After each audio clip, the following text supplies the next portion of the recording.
Catus Maximus here with a quick what's inside video of the DeWalt DWD112 8 amp 2500 RPM drill. This is the drill that you see in most of the big box stores, so I figured I'd do a quick review of it. It uses T20 screws that also can do slot head. I want to point out with the screws is that when you there you go, try to find the old threads that they made when you put them back, when you reinsert them. If it's pretty hard to turn, then you know you're cutting new threads, and if you go in and out of a tool a few times, it can really wear out and strip out the mounting points. So you want to try to find the old threads.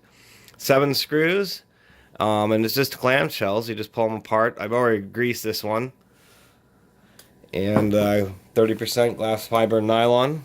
And here's the inside of the tool. It's not terribly exciting, but you know, if you're kind of into this stuff, then you might like that. So there's your cord pinch. You can see it goes through these convolutions here with these little posts on the inside of the handle, so that holds the cord pretty good. There's your variable speed trigger.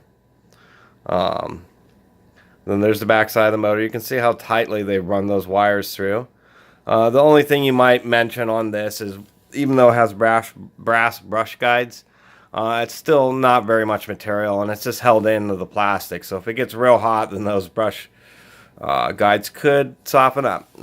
But it moves a ton of air, so that's pretty unlikely. The ball bearing is rubber sealed on the exposed side, but is just shielded on the back side.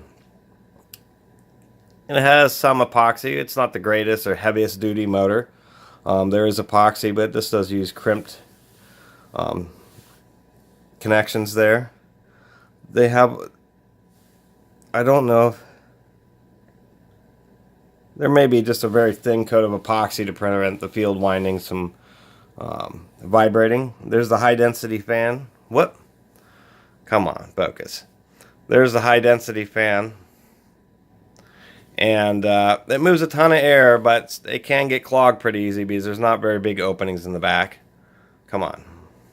And then there's your gearbox. So you can tell it has a nice big oversized bearing at the spindle. There's 2 bearings on the spindle, but a large one in the front there. What's kind of neat is there's a little bearing or a bronze. This is not a rolling bearing on the front. The nose bearing, all the others are ball bearing, but this is just to prevent the motor shaft from deflecting under heavy use. So that's kind of a neat feature. Anyway, that was just what's inside this drill. As you can see, they're not magnificently complicated, but they are all ball bearings, so they're pretty nice.